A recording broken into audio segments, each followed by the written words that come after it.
Hello, good morning. This is Angela. Welcome. Welcome to the City of Healing, where the city resides within. And let's talk about this outfit of the day.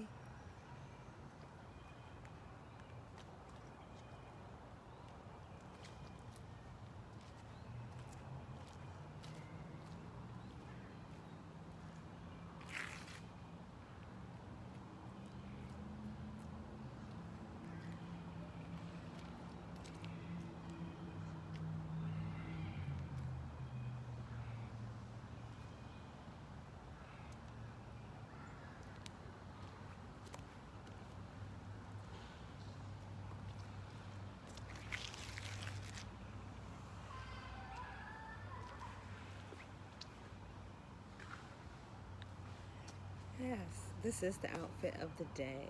It's been raining a lot, and the weather, the warmth, the wind feels beautiful. And I just wanted to wear something dark today. And this outfit is very much so a conversation piece. It's a one eye, of course, and it's not the eye of Heru, but basically it is an eye. And I know my eyes aren't blue, but my lipstick is. And when I look up at the sky, I see blue. So it's not necessarily representing my eye color or my desire to have blue eyes, because I don't want blue eyes. But I think it's cute and it matches my lipstick. So it's very much so a conversation piece. It is not the eye of Heru. The eye of Heru looks much more different. And of course, some people see this and see it as an all-seeing eye, but it's not. It's just one eye, and it's one eye down here. But the eye of Heru is much more complicated than this just simple eye. And every intricate part has a symbolism to it. The eye of Heru is the right eye, and it is association with the sun, as well as the left eye, which is the eye of Tahuti, which is association with the moon. And there's numbers and correspondence to those numbers that have different types of meaning to it. And I can go on and on and on, but I just thought that this outfit was interesting, and very much so. It's a very good conversation piece, and this is some very comfortable material, so very comfortable. And the blue, I love blue. It's not my favorite color, but I like it.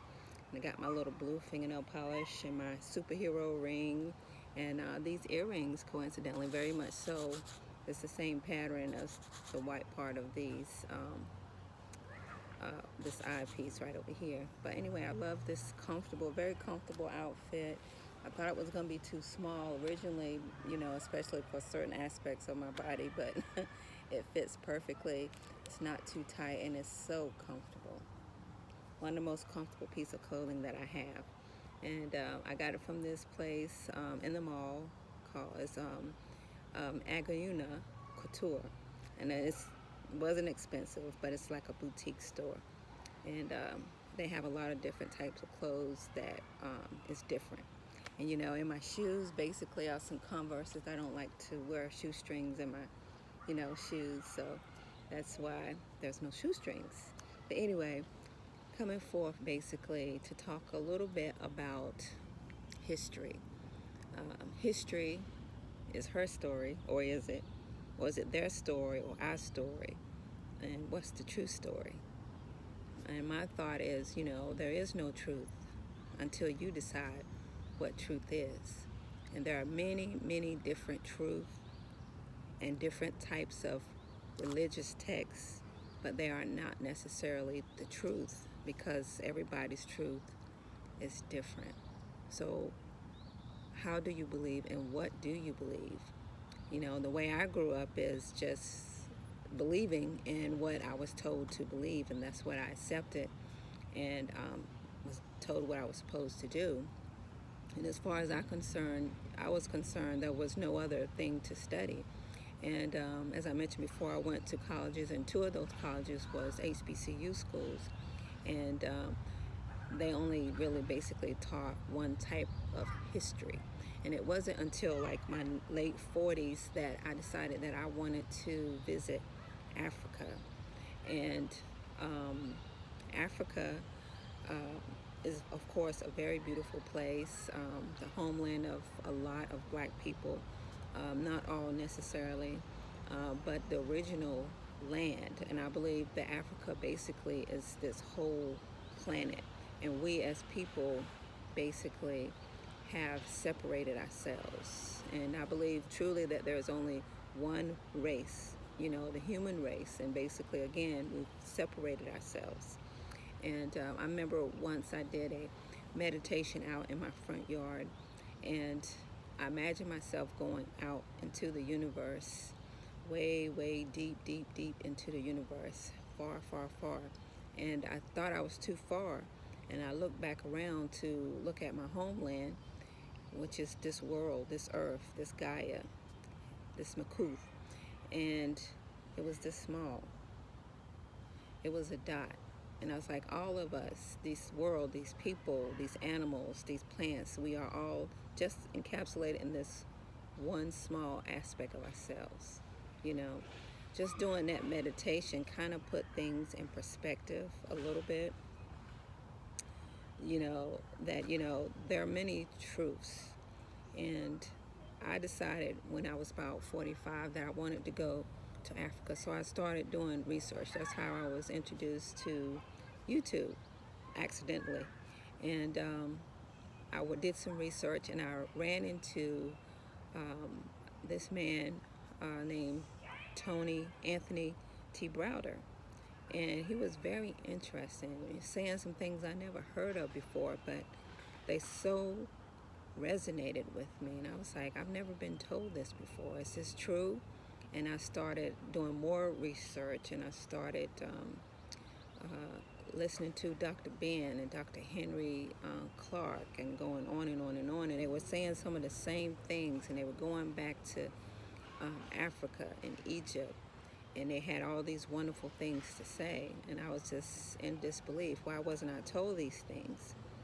And so I became kind of obsessed with it. And I decided that I wanted to go to Africa, Egypt. But something said I had to study first, And that's what I started to do. And Anthony T. Browder had this book called Nile Valley Contribution to Civilization. This is another one of my favorite books. Excellent read, easy read, and lots of good information. And the thing that I learned about truths and talking to different nationalities, different religions, that they all have a different belief. Maybe they believe in something different, in a different way, in a different race or different gender, or don't even know anything about this type of, history I was reading into. I even did a little research project a couple of years ago just by myself, and I didn't know, because I didn't know. I've never heard of it. I asked people where Egypt was, and profoundly, very little people said it was in Africa. It was astounding. When you look at the map, there it is. It's Africa, and I was just, intensely amused with that, as well as kind of saddened with it as well, because I've been taught all of these things, yet I wasn't taught this for whatever reason. So I began to do my own little research and reading this book, and I found so many gifts in this book. If you haven't read it or heard of it, you should check it out. But I'll just share a couple. One being that of the Nile Valley. The Nile Valley is the longest river in the world. Some people say the Amazon, but it's basically the oldest, basically. But it's like over 4,100 miles long. And that's basically where civilization began. In the Nile Valley is where agriculture, architect, philosophy, music, building, life. I can go on and on and on about the different things the Nile Valley gave to civilization. There's many, you can research it. and find it for yourself if that happened to be a truth for you. And this Nile Valley split up into, the blue and the white, and they emptied into the Mediterranean, that connected the different portions, the south and north, the upper and the lower Egypt together. And, I wasn't taught that again either.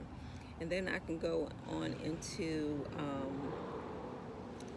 the Sphinx, or what we call as the Sphinx, isn't really the Sphinx, because Sphinx means, strangulation, and it was depicted really as a monster.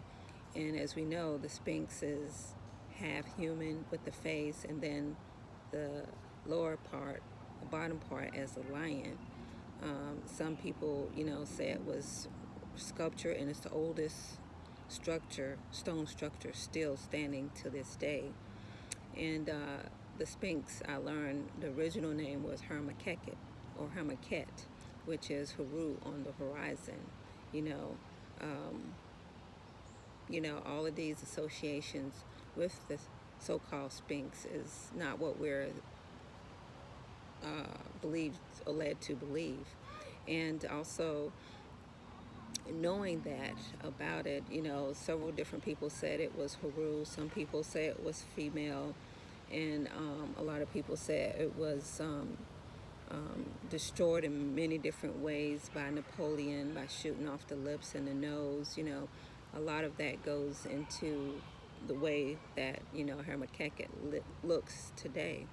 So I can go on and on about that. There's lots of profound facts about that. If you haven't looked at it before or know about it, check it out for yourself. And another being the story of Asar, Aset, and Heru. Some of us know them as Osiris, Isis, and Horus. And basically, this trilogy existed before, Jesus, in that story, which is similar to Mary, Joseph, and Jesus. Not saying that that did not exist, because history sometimes tend to repeat itself, because as we know, there's nothing new under the sun, but there is something that you do not know, right? So again, this story was profound, and in ancient Egypt, a lot of things were metaphoric that meant or meant to teach a lesson. And this is one of those, about the story of Asar and Aset and Horus, because Asar was assassinated or killed by his brother Set and cut up into 13 pieces, right? And all of the pieces were found by his wife Aset, who was a virgin, and put together or mummified. So she created the first mummification. And the only piece that she did not find was his phallus, or his penis. And so a structure was built in honor of this, because she conceived a child, Horus, or Heru. And that's how this obelisk, or this Teknu, was named after Osiris. And it was put into before the temple of Luxor. And this was really like the first twin towers, really. And in 1835, I believe it was 1835, this was given to Paris as a gift. So that's why it's in Paris to this day. And then in 1888, all these eights, right? It was built in D.C. in honor of George Washington. And it's all over the world. New York, all these different places have this, and they are not aware of the story of Asar, Aset, and Heru. And it's because of that. And we weren't taught that or know that. So it's just amazing to me how this is not taught to us. Even my kids, of course, they don't even bring books home anymore. It's just amazing. And then another thing I just want to briefly mention is the pyramids of Giza. which all of us are very fascinated with. I know I am. And, I could say a lot about that, but specifically they were named after the so-called Hasuts, which was what they were called back in the day instead of Pharaoh. Khufu, which is the father, Khafre, and Menkaure. And those statues still exist. They are one of the three, one of the few wonders of the world that are still existing until this day. Yet we were not told about this. And I can probably go on and on and on about the contributions in this book, Nile Valley Contributions to Civilization. It's profound. Let's see. I have some pages marked here, basically showing the Nile Valley in Africa, and basically according to Anthony T. Browder, or Dr. Anthony T. Browder, how basically the maps were upside down, and Lower Africa and Upper Africa, or Lower Egypt and Lower Egypt and Upper Egypt are not depicted the same, because south is always the upper and the lower is the north, but we weren't taught that way. And then another piece are basically the different rivers according to him. There's various numbers of the major rivers of the world in their miles. So, not arguing or claiming anything, but, and then this astonishing difference between Ramesses II and Abraham Lincoln about how, things were copied from, Africa or Egypt. And this is the Washington Monument that looks like, the Tekanus were in front of the Temple of Luxor. So many things to read on. And again, there are so many truths, but no truth that we are aware of. And I think the important thing is to be open-minded to everything. That's why I am open-minded. I believe I'm open-minded to everything, because the more you're open-minded, the more you are free to learn about different things. You don't necessarily want to learn or listen to everything that you agree to. You want to have some disagreement, I believe, to learn different things about different people and yourself and decide what your truth is. Anyway, I just wanted to come forth and share that. I didn't want this video to be too long, but I did want to incorporate some of those things about the Nile Valley Contribution to Civilization, written by Dr. Anthony T. Browder. It is very profound. And remember, there is no truth until you decide what truth is. Know yourself. Know thyself. Thank you. I hope you all have a beautiful Sunday. And again, the outfit of the day.